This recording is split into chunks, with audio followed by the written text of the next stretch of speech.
So, as I said, good morning, good afternoon, ladies and gentlemen. I am very glad to welcome you on this webinar that will focus on understanding safety-critical graphics solution for modern transportation markets.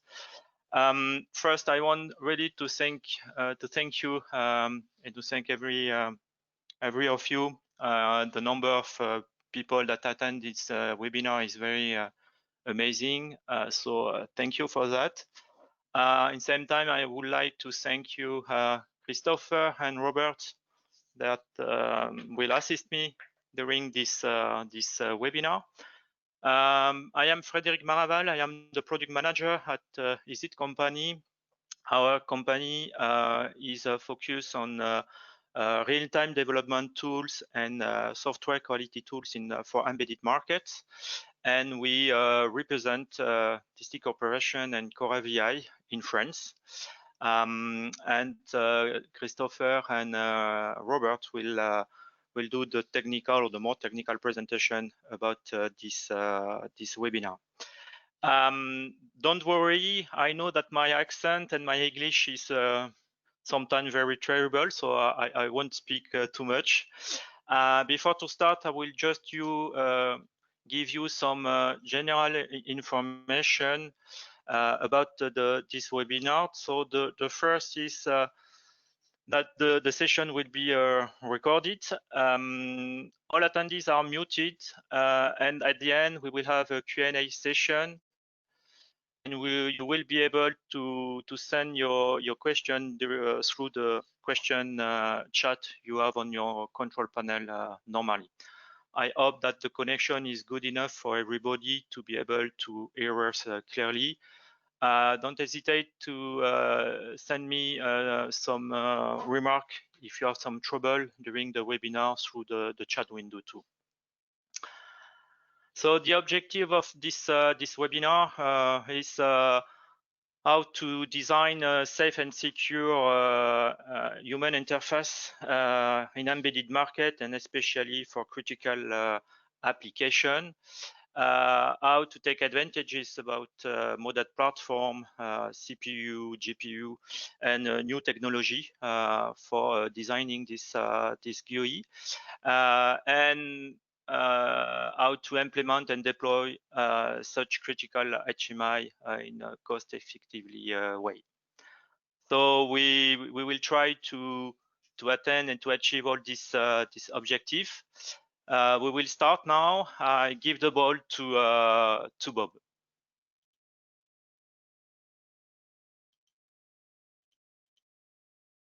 Thank you, Frederick.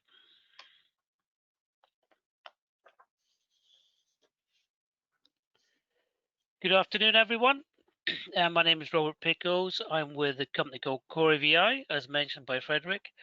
We are here to talk about safety critical graphics solutions for modern transportation markets.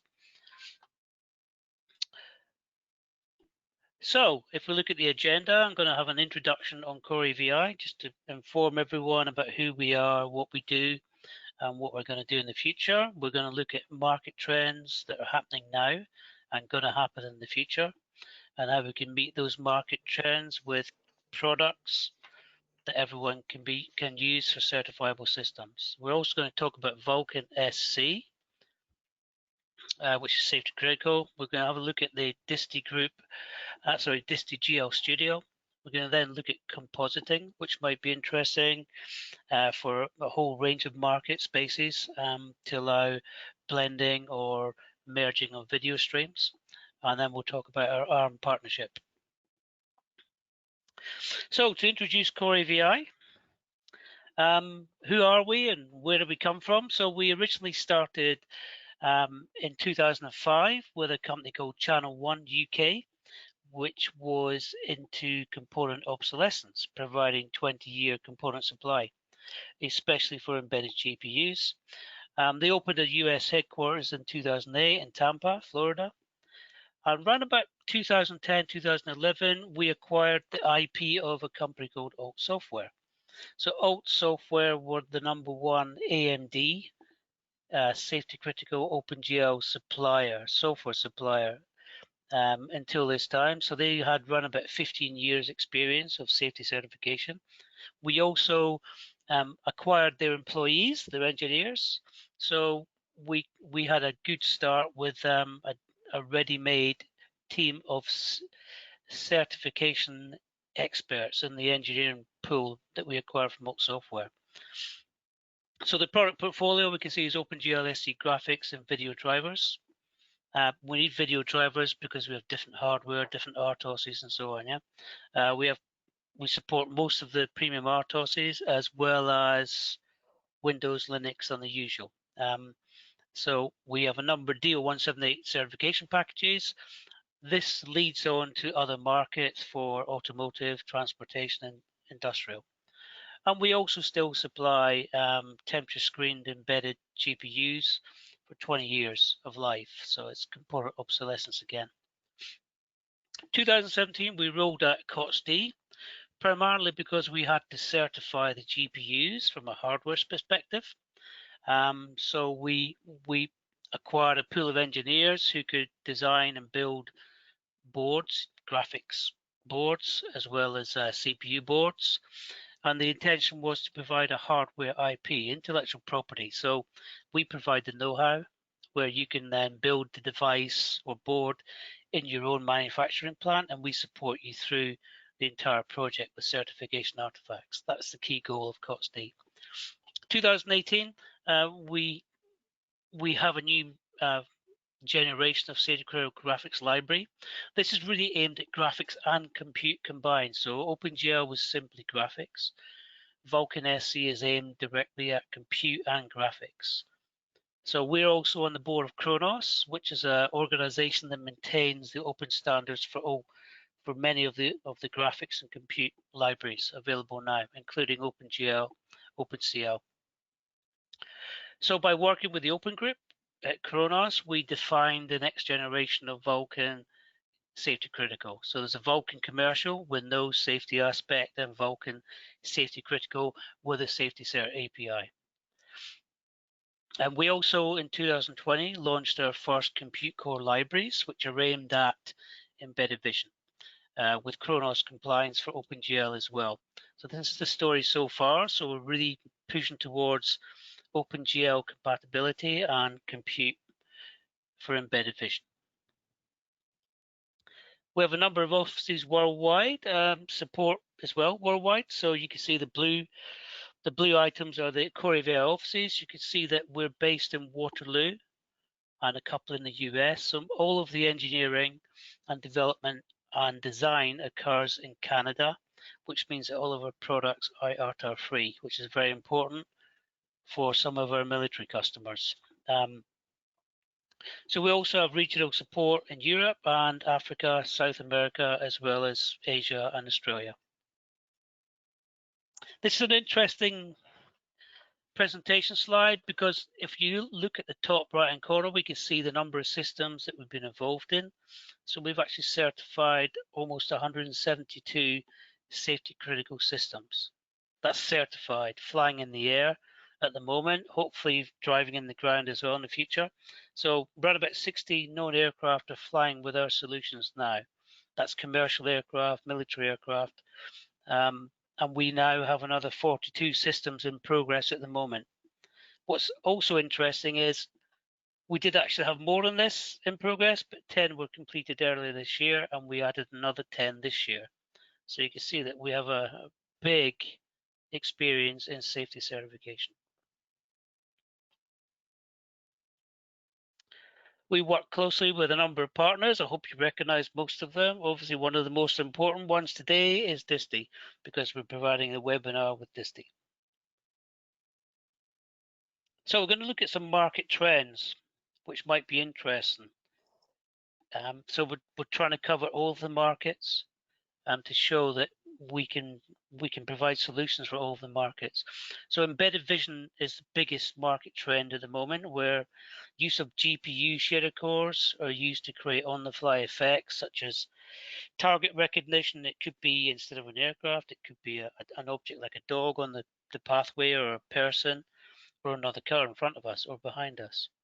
So we can provide target outline, object detection, blur, contrast, and many other effects like FFT, which might be used in other systems as well as a primary algorithm for sensor detection.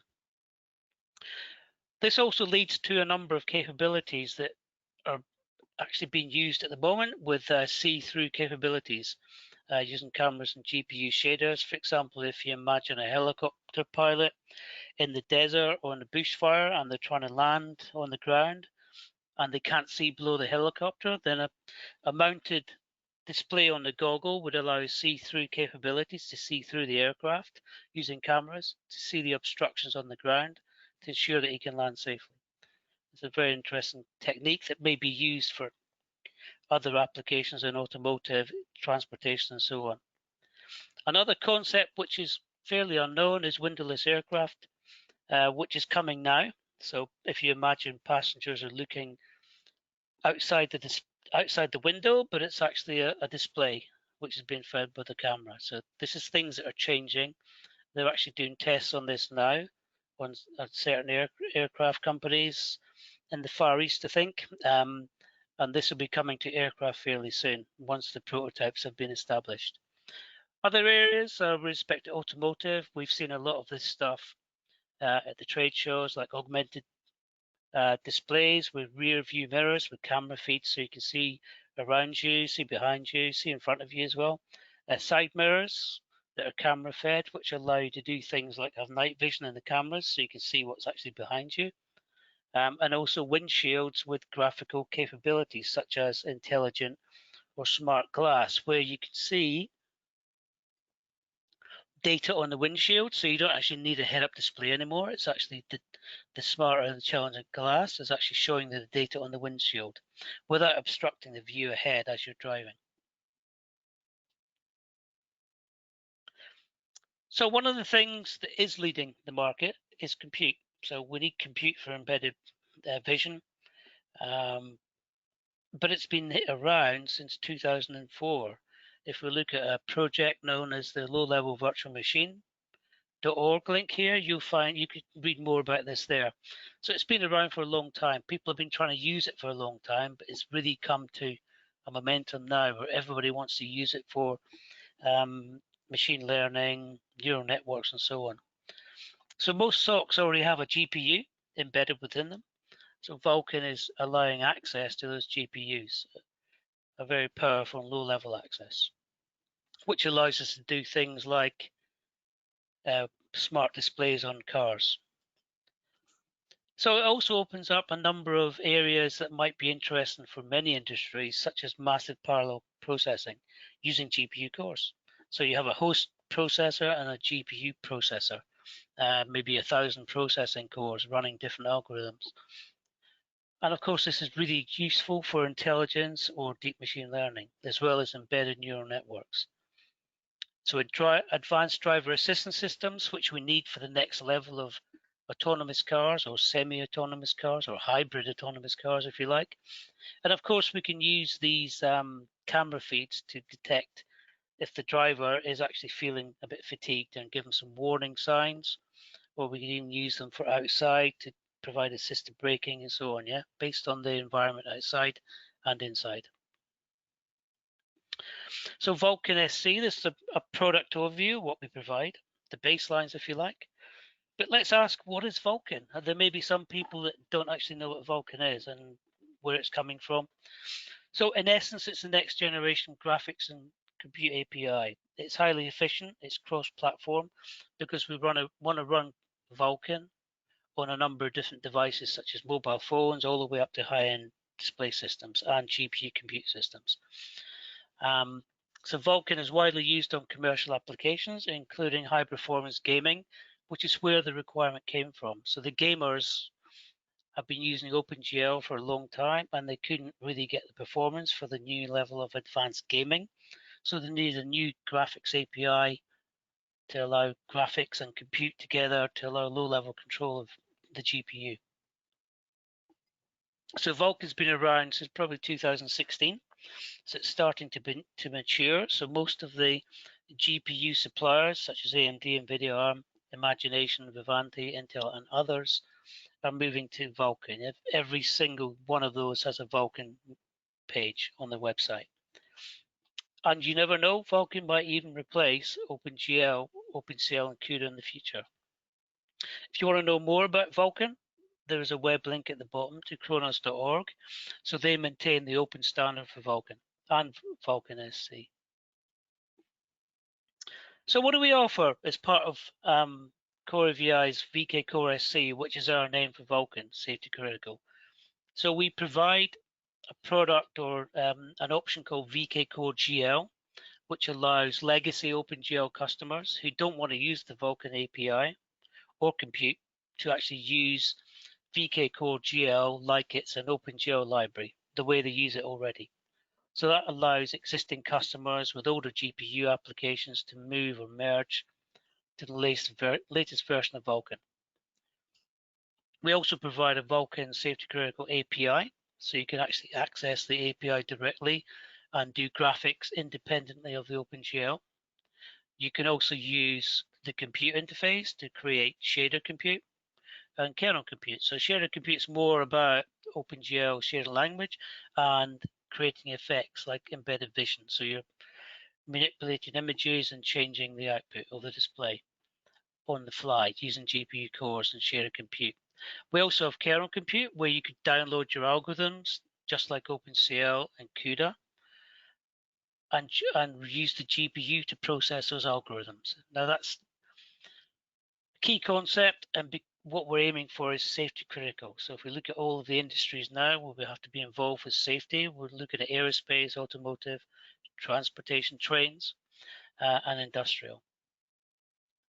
As part of that, we also provide product called TrueCore, which is a GPU safety monitor, which is run as a separate built-in test library that can be called by the application layer to check the OpenGL or the Vulkan progress through the hardware of the GPU to ensure that no parts are failing in the GPU.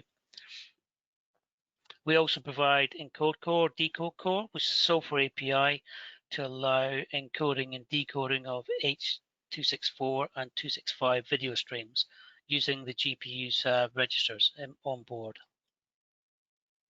We also provide video capture. So this is a facility or an option we provide to allow customers a way of capturing different video streams. So it could be a video stream for an FPGA, it could be a video stream for another computer, it could be a video stream from an RNC818 stream or an SD-HDI stream.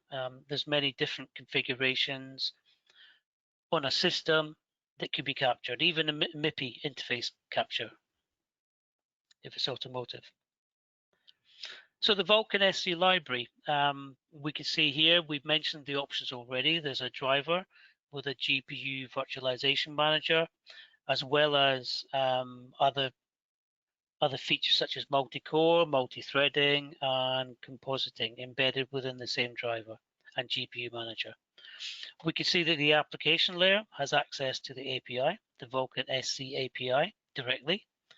So it can also, at the same time as using the Vulkan SC API, also run an application in an OpenGL library. And it can also run a safety monitor to ensure that the whole process is running as expected to provide built-in test errors where errors occur. And you can see the other options, video capture, encode, decode. One important aspect to this is that Kronos require all of the OpenGL and Vulkan suppliers to run one of their utility scripts to ensure the API is conforming to Kronos API. So we did this in January, so we've now proven to Kronos, and they've agreed it is now run through their API to prove that our VK Core GLSC 101 is conforming to the open standard that Kronos is providing to the industry.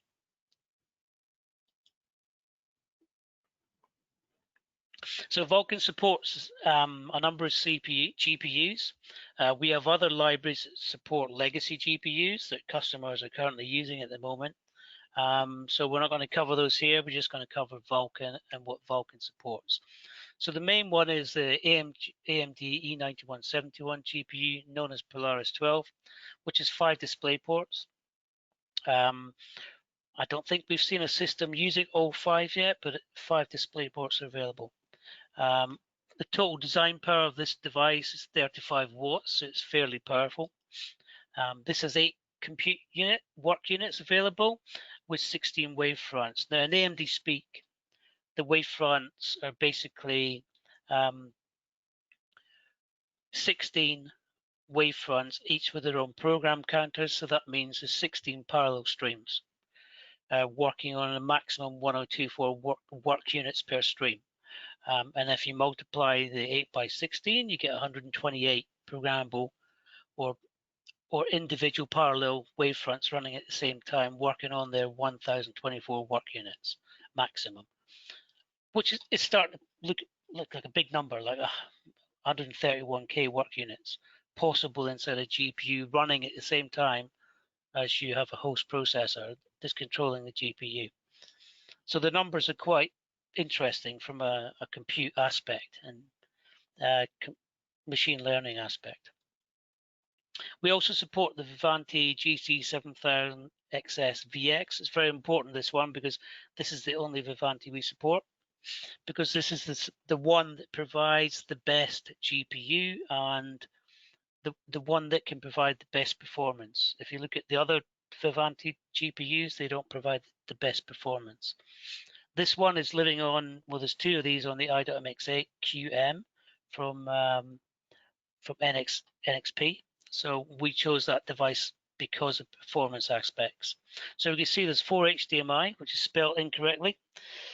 This should be HDMI, running at 1080p, or 1 display port. Now it depends if you have MIPI or LVDS configured, so you may lose some HDMI, which takes away the display port facility, depending on your configuration. So interestingly, the Vivanti is only 1 watt of power.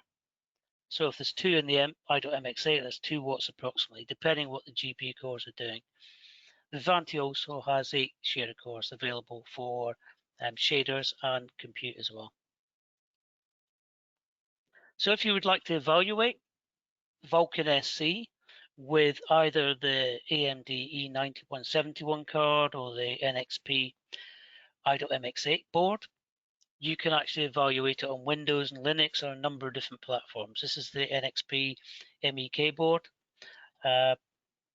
This is a PC-based board, PCI Express, and this is a VPX board. So we actually have 2 options here, VPX and XMC, if you want to run it on a mil-aero type solution on Windows and Linux or another RTOS of choice. So let's look at DiSTI GL Studio. So CoreAVI has been working with DiSTI for a number of years now on different markets. You can see the markets we cover. So we can see that we're looking at an automotive display on the right, or displays on the right. So GL Studio provides a GUI builder using user-defined components, dials and digits and text and so on, and produces OpenGL SC safety-critical source code generation and runtime libraries to actually display these at runtime. Yeah. So this is the markets that DiSTI are involved in, and they also provide CERT, HMI or UI displays. That's human machine interface and user interface displays. So CoreAVI offers OpenGL SC1 and 2 to allow the OpenGL SC source code generated by DiSTI Studio to run in the application layer. We also provide the RTOS for the driver for the GPU, cert artifacts for the project, and cert support during the project certification, which is a very, very important point of our package solution. We don't just leave you running with the product, we support you through the certification. So if we look at the system level from an application viewpoint to see how DiSTI and CoreAVI operate with their packages, we can see that GL Studio generates the OpenGL SC or ES code that's then running with the application layer. CoreAVI is providing the Vulkan library, which includes the OpenGL SC component to allow the DiSTI OpenGL to access the Vulkan driver. The Vulkan driver is then accessing the GPU to allow the display that you see on the right.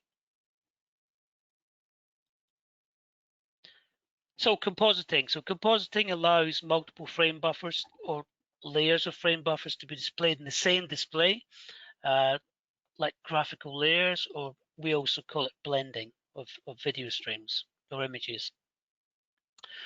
So we can see the process is combining visual elements from separate sources into a single image or video frame. You can see I have a critical display layer, a non-critical layer, might have some animation with some gadgets to make everyone feel good about the display, because if we just looked at the pure safety critical aspect, it may be a little bit boring. So this is where the entertainment value applies, but this is non-safety cert and must live with this safety cert layer. So the way that it works is we blend or we merge displays using a compositor. With OpenGL, there is an embedded graphics library that's matched to the OpenGL that provides this facility. So this is an extension to the standard EGL. It's known as EGL EXT Compositor. There's a web link here to show you where you can see more information about it. And CoreAVI provides this capability with Vulkan SC to allow you to do compositing, which is a nice feature. So if we look at the OpenGL library, it's interesting to see that OpenGL has no concept of the physical hardware, such as the GPU or display or keyboards or mouse or anything. Yeah, OpenGL renders simply to frame buffers and GPU memory. So it's the embedded graphics library that implements the device screen rendering. So EGL is managed by the Kronos group. So it's an open standard software library. So for compositing, we use EGL 1.4, which allows a primary context and non-displayable contexts to be merged together as one display, like a blending of displays. So we can see the primary, the secondary, two secondary contexts being composited onto the final display using EGL. To give you some more input into this, we can see OpenGL application 1, 2, 3. So one's going to be a primary application, in other words, safety critical application, and the other ones are non-critical, but they may have some criticality. And using DLTL Studio and the GUI builder, you can use this to composite all three into a display at the end and runtime, using your runtime application.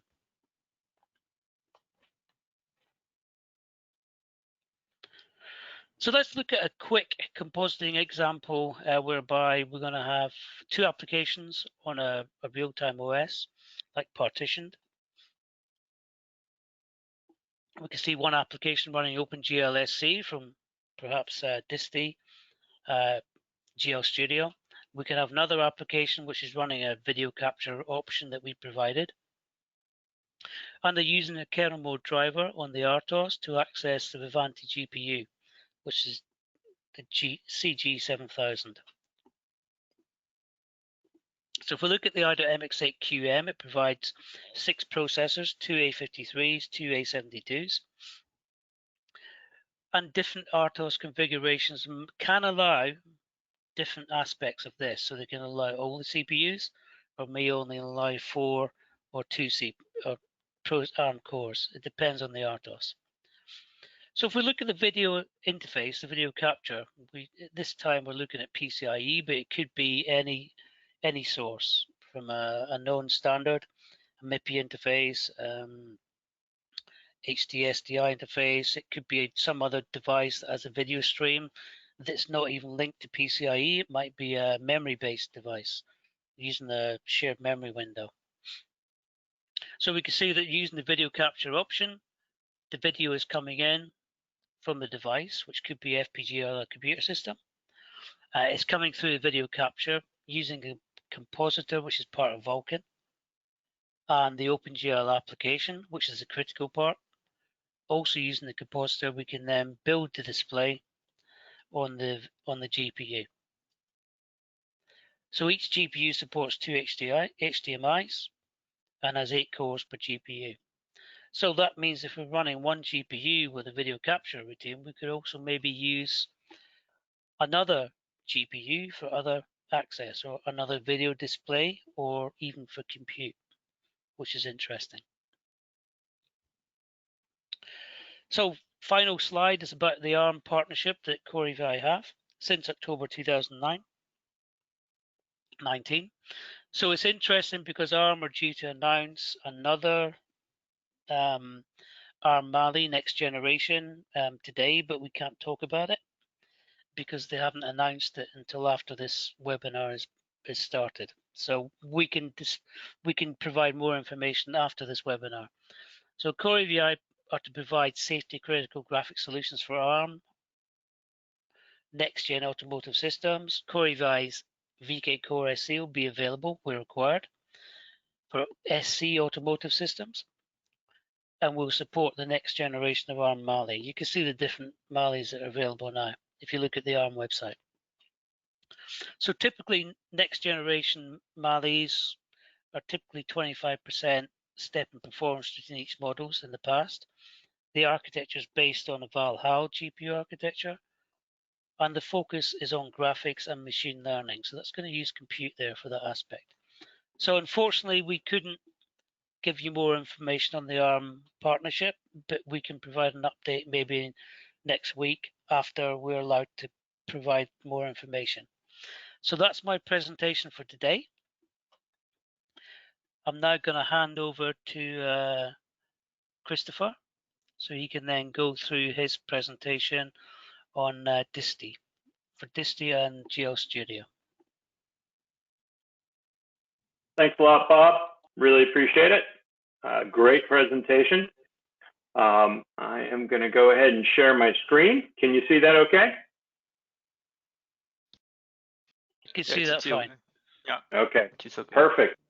So my name is Chris Giordano. I'm from the DiSTI Corporation.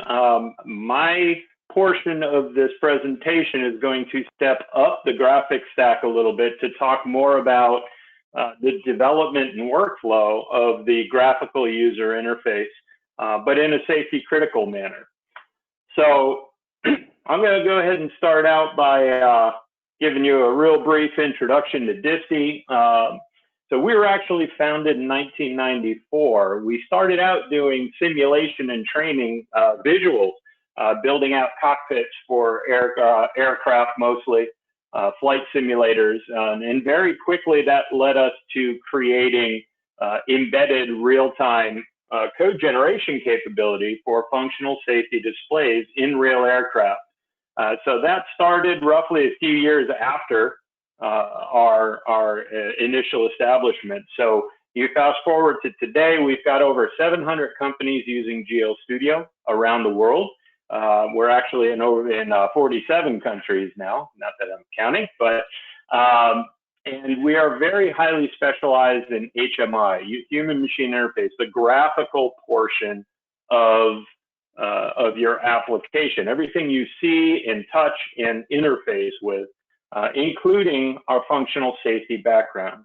So if we take a look at some of our select customer lists, you'll notice everybody on there from defense agencies to NASA to aircraft and medical device manufacturers, tractor manufacturers, and of course in automotive as well. So we are in production with all of these companies for a number of different programs. And in fact, some good examples of production would be between automotive. Hyundai Mobis, Hyundai Kia Motors has adopted us for instrument clusters, heads-up displays. We were standardized on at Jaguar Land Rover for in-vehicle infotainment for all of their car models at both Jaguar and Land Rover. We're now in production in the agriculture industry with Fendt tractors and TopCon displays. We've also recently announced a large-scale adoption by Boeing for the new T-7A Red Hawk, which is the next generation trainer jet that Boeing is producing. So this is all for the embedded safety critical graphics in the avionics, as well as the desktop training systems. And likewise, next generation of supersonic aircraft from Boom Supersonic has also adopted GL Studio throughout the entire life cycle of their production, from prototyping to human factors simulators, training simulators, and actually embedded graphics in the real aircraft. So this gives you kind of an idea of the world that we've come from and the type of work that we have done. In order to make this happen, we have to have some really solid partner ecosystem. We've worked with just about every RTOS manufacturer that's out there. We have a number of hardware partners and technical, of course, including CoreAVI on the driver's side. And actually, in discussion with ARM, we were the very first GUI tool to be invited as a charter member to the ARM automotive developer community, which was a pretty big honor. We have done a lot of work with different standards committees over the last years. And of course, with all of our functional safety certifications, we've done quite a bit between the FDA, the FAA, and TÜV Nord on the automotive side. So we're going to start to talk a little bit more about the importance of functional safety, especially as it pertains to the transportation sector and automotive sector. So when we take a look at functional safety, it's all about software reliability. And software reliability can be a very good thing, but it can also be a very bad thing in some cases. And if you're not developing appropriately, it can cause serious problems. Catastrophic errors, the wrong code, the tools that are unsafe can lead to death. And that's the ultimate goal of functional safety, is to make a safer system, okay? So when you start looking at the increase in complexity in automobiles, you've got the onset of different ADAS features, lane departure warning, adaptive follow, park assist, or adaptive cruise control and park assist. This is all leading towards autonomy, but we're not going to get there overnight. There's going to be a slow buildup to autonomy, which means there will be pure AVs on the road at the same time, or there's still old vehicles that have old technology on the road. And so those vehicles will need to be all developed in a very safe and secure way. So when we start to take a look at, don't mean to scare you with the last slide, but the key with that slide is, as catastrophic as these crashes can be, the software industry in particular learns from them, and we get better from them, and the technology continues to get better. If you look at this study from Statistica, just between the year 2017 and 2018, the percentage of people who think that driving self-driving cars, riding in self-driving cars will not be safe, has significantly decreased, significantly decreased. This is definitely pointing us down the road of autonomous vehicles. Autonomous vehicles are loaded with software and really just demand functional safety. So when we look at why is functional safety important, right? Again, first and foremost, it's to avoid a catastrophe. It's to save lives, okay? Functional safety and security are inextricably linked to each other. If you want a secure car that can't be hacked, well, your functional safety system is going to be able to bring about the reliability in that subsystem that you've developed. It will really bring about trust in the brands, in the different vehicle brands, which is what we're starting to see with the previous slide, with people starting to be able to trust the technology more, right? So in order to make this a successful endeavor, you really need to start out with a safety plan and a safety culture at your company. Safety culture has to do with making sure everything gets done the right way, the same way, every time, according to how you design your safety plan. And you really just need to expect the unexpected in your safety plan. You don't always know what to code for, but if you take the worst case scenario and you design that into what your safety plan is going to be, all cases can certainly be handled. So when you start to look at cost savings in functional safety, now you might think that the more software that's going into this vehicle, the more expensive it can be.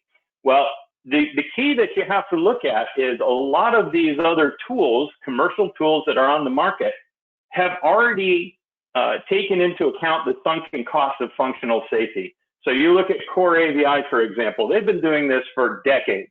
They're expert in their field. They have all of these components in place already. Likewise, so does DiSTI. Likewise, so do a number of these different RTOS companies that we've worked with, right?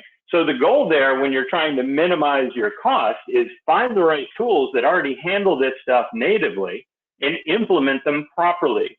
Then you can also minimize your hardware costs by architecting appropriately up front.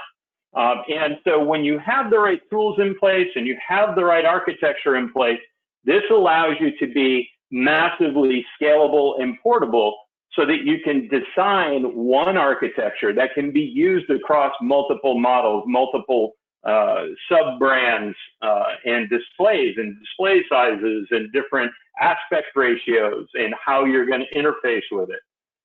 So it's really just about designing smart up front, more of an object model-based approach. So if we step down a layer to take a look specifically at the HMI or the user interface, brands today are really in a race to the best looking AI, right? So everybody wants every feature they can possibly imagine in their vehicle. All the manufacturers want to be able to put it in their vehicle. It's not always safe just to drop everything in there because you'll have distractions, you'll have driver distraction. So as long as the vehicle is not pure EV, which is still going to be for a while as we morph into what a pure EV will be, there still needs to be design taken into account in a functionally safe way, okay? Brands need to iterate very, very quickly in order to stay on top of making sure their brand is consistent and that it's doing more than what their competitors do. So we've seen things where our customers need to be able to iterate right up until a few months before they actually go to deploy their graphics into production, which if you design your system correctly, the graphical layer that just sits on top can easily be adjusted to accommodate those, especially when you have automated processes that are known to be reliable and functionally safe, okay? So another need for the brands racing to that best UI is to drive down the cost. And one way to drive down the cost is have a multi-display single SoC solution.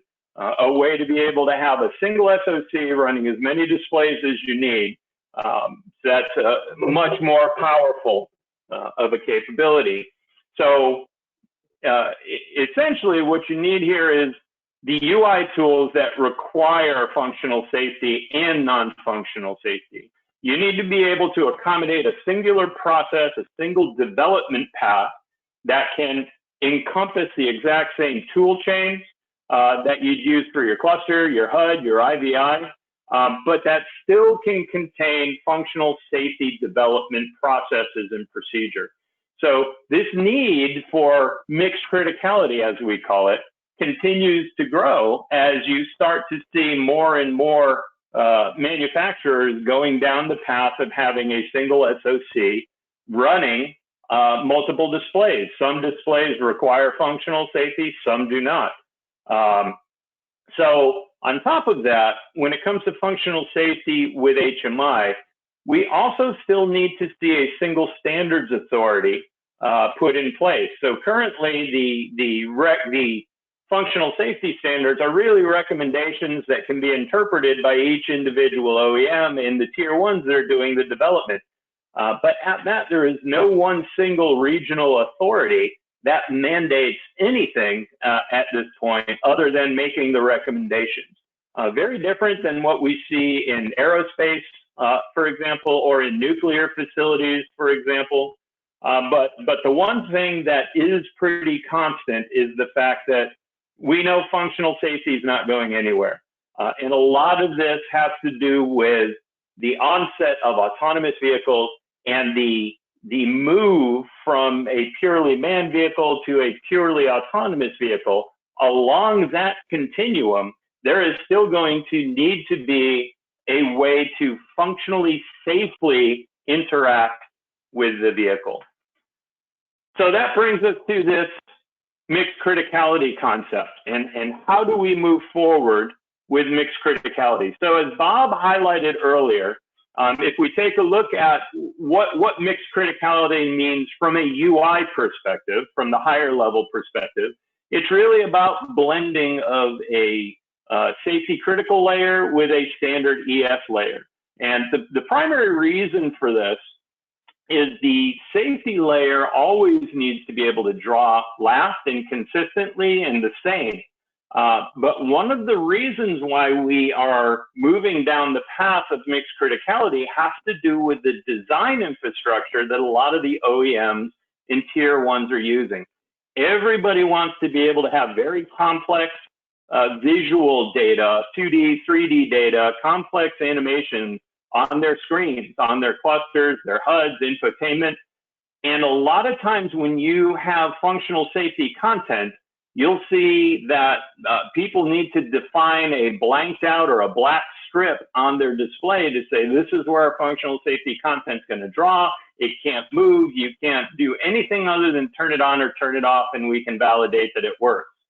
Well, if you architect this appropriately, you can actually have full reliability in your safety layer and still full flexibility in your graphical capability. With the inclusion of 3D content, animations, complex 3D animated layers as well.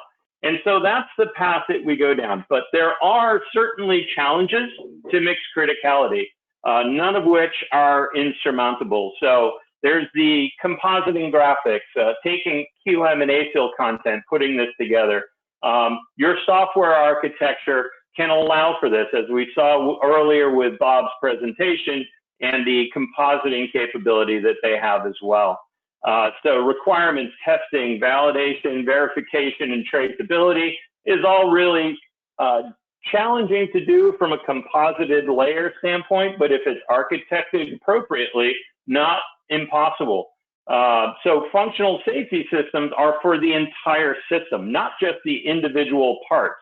When companies like DiSTI or like CoreAVI, or perhaps like Green Hills for your RTOS, or maybe QNX come to you and say, we've been certified, what that really means is we've been pre-certified or used in another certification system, or a system that's been certified to some level, which gives you the confidence that we can pass this certification again if you're utilizing the same architecture, okay?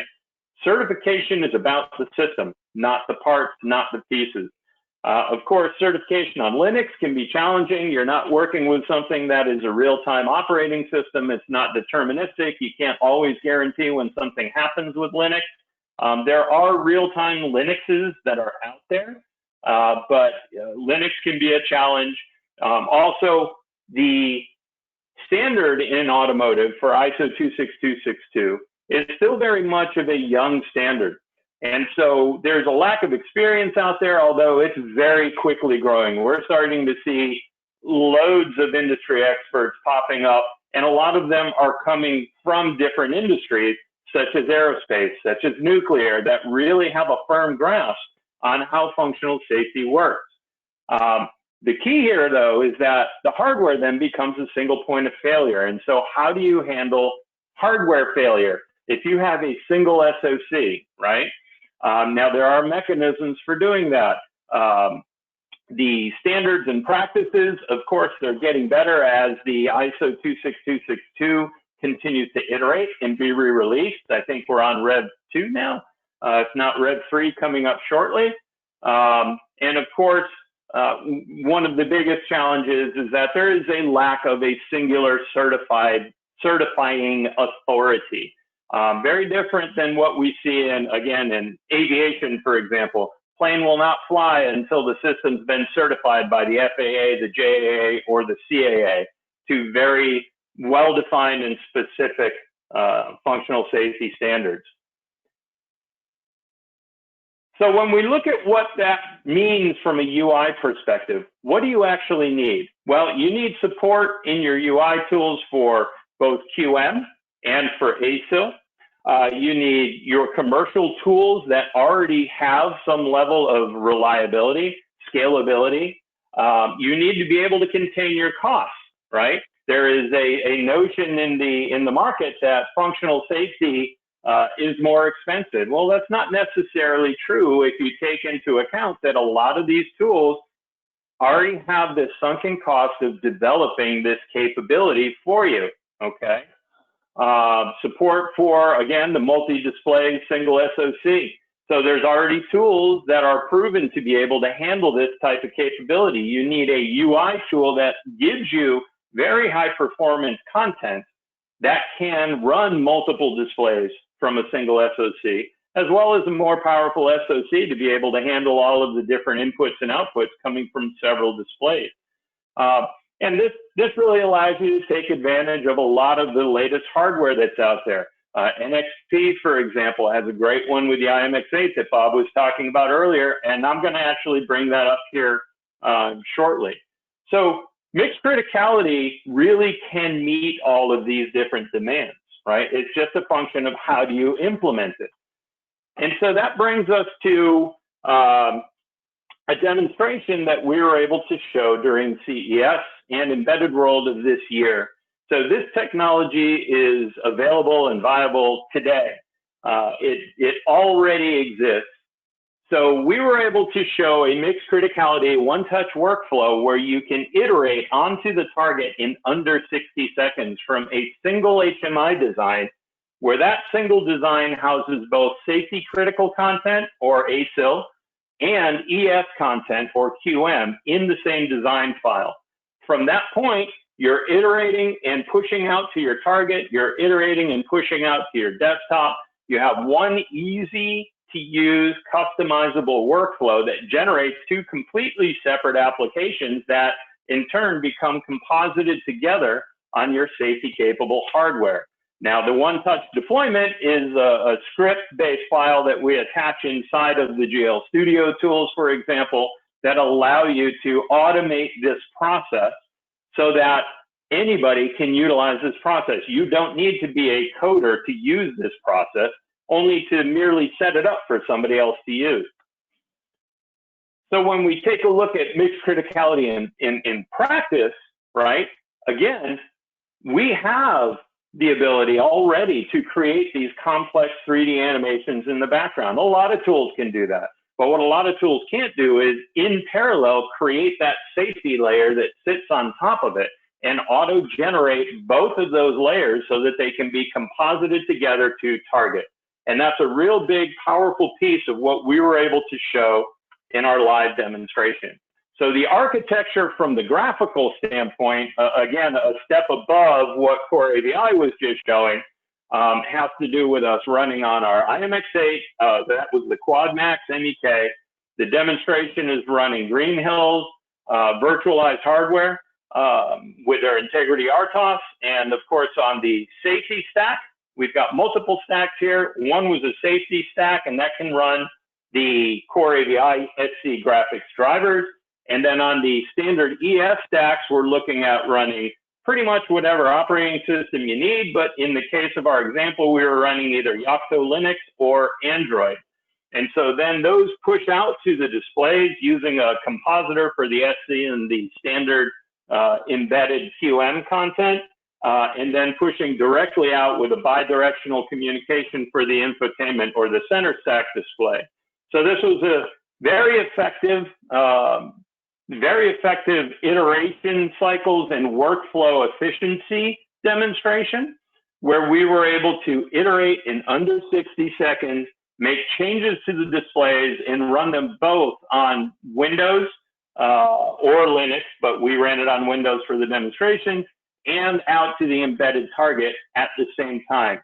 So what's the benefits for this? Well, your workflow efficiencies, you have a much faster time to market. You can iterate and iterate and iterate, and finally get the appropriate look and feel that you're looking for much further down the line with a more consistent and stable development workflow, you can really future-proof your UI tech.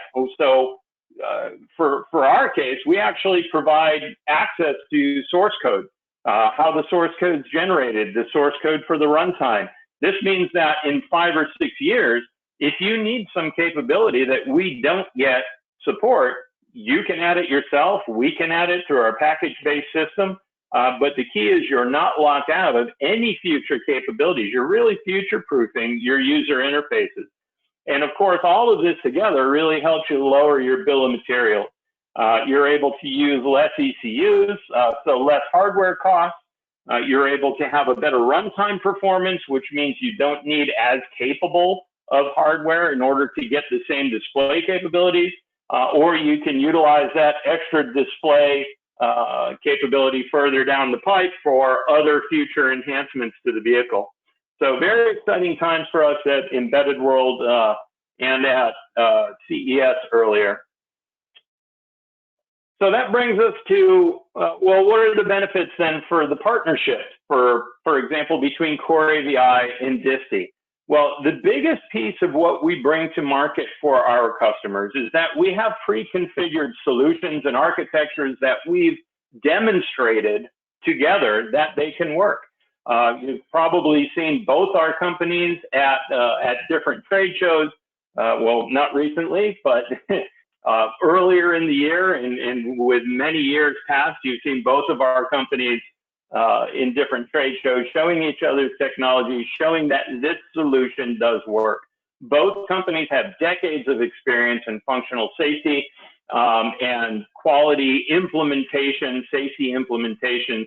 And we've got the ability to go in and help people through their certification. We don't just drop off the technology and say, that's not our part, good luck. We come in and we actually help you go through your certification capability, much like what CoreAVI does at the driver level, further down the stack. So we've been proven in over 120 different programs to this date. And we've got a very long, rich history in HMI and user interfaces, but also in functional safety. And it's really about our partnership bringing the best possible reliability, safety, and runtime performance to our customer base. So if you're interested, we've actually just recently released a new paper on autonomous vehicles called Will Autonomous Vehicles Ever Be Safe? You can download this actually from the link below on the left-hand side. We start getting into automotive safety integrity levels, talk more detail about mixed criticality and the levels of autonomy, and also functional safety in autonomous vehicles, and what that morphing over time will start to look like as more autonomous vehicles start coming on the road and less manned, purely manned vehicles start coming off the road. So please feel free to download that, and we look forward to talking with you more on that. And so at this point, I will hand it back over to Frederick, and we'll take some questions if anybody has any. Thank you. Thank you, Christopher. Great presentation. And let's start effectively the Q&A session. So use the question chat window in order to ask everything you want to know about this presentation to Christopher, to Robert. So don't be shy and ask your question. I will just wait some seconds to see the question that are arriving, and we'll start. Okay. So first question. As I know that my English is not so good, I will copy and paste everything in the chat window so everybody can see it. So first question, I think maybe for you, Bob, or in any case, Christopher, if you want to comment, be free to do. What is the difference between CUDA and Vulkan for compute? The primary difference is that Vulkan is an open standard, so it run on different types of hardware. So Vulkan SC is safety certifiable compute, whereas CUDA can only run on NVIDIA hardware, and CUDA, as of yet, has not been certifiable because it's not an open standard. It's a proprietary standard by NVIDIA. That's the main difference. So there's no information for certification. Okay, thank you. Okay, another one. So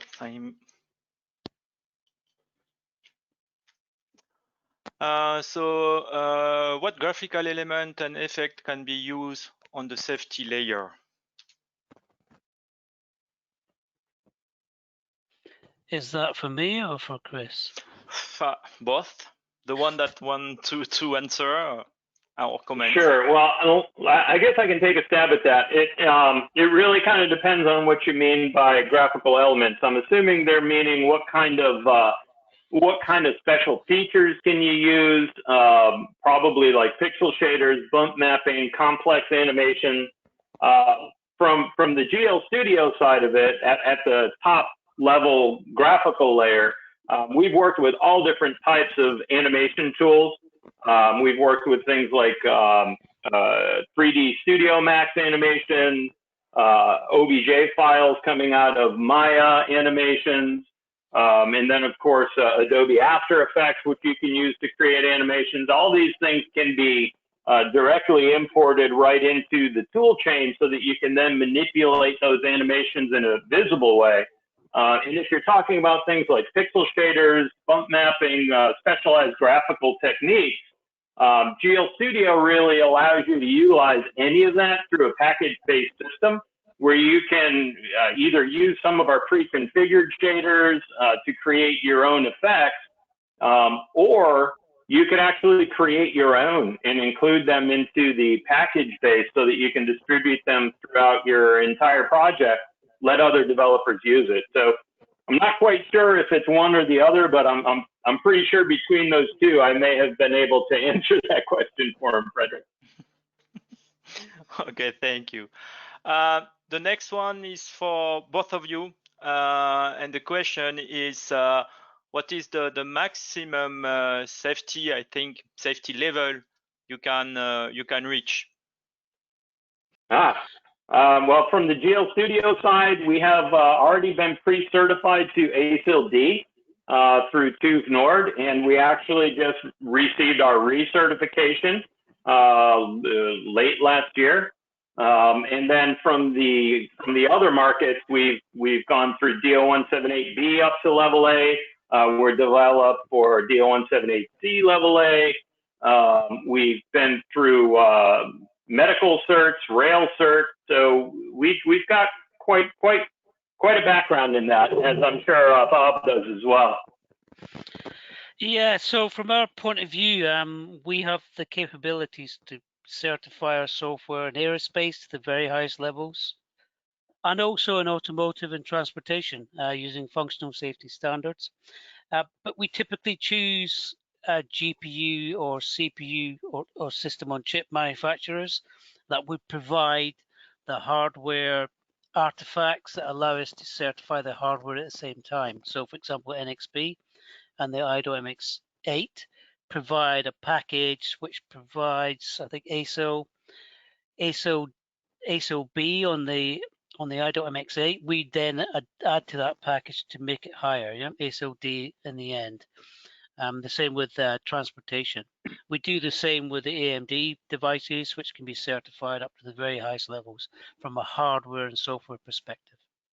Yeah, absolutely. And if I can add one more thing to that, Bob, if you go back to one thing we were talking about earlier, it really depends on the entire system. Even though the components, like what CoreAVI does and what DiSTI does, can be essentially pre-certified or in other certification systems. It's about the entire system, which brings you back to selecting all of the parts. Yeah, system requirements as well, very important. Okay, thank you. The next one is for you, Christopher. How are you able to have OpenGL ES and OpenGL SC in the same design file? Yeah, so that's something kind of unique to GL Studio because we are a code generator.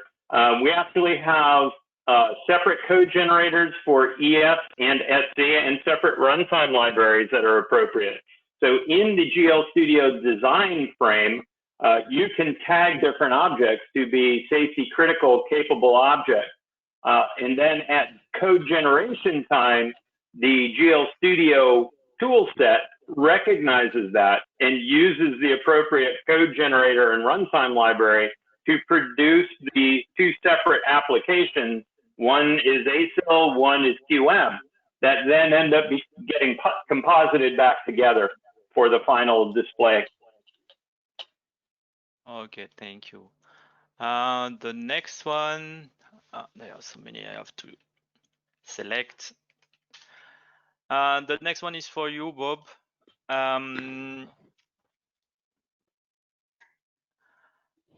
Do you have any customer already using CoreAVI products in certification project outside of aerospace and automotive? We're in the process of certifying one project at the moment in automotive, and we have other ones in transportation and industrial that we're looking at now, as well as aerospace. So yes, we have a few customers. Okay. Maybe another one for you, Christopher. In the challenge slide, you mentioned that there are a lack of singular certifying authority. Could you explain more about that? Yeah, sure. So when you look at the aviation industry, for example, you know, an aircraft, it just will not fly unless the systems processes are certified by the FAA, JAA, or the CAA, depending on what region you're in.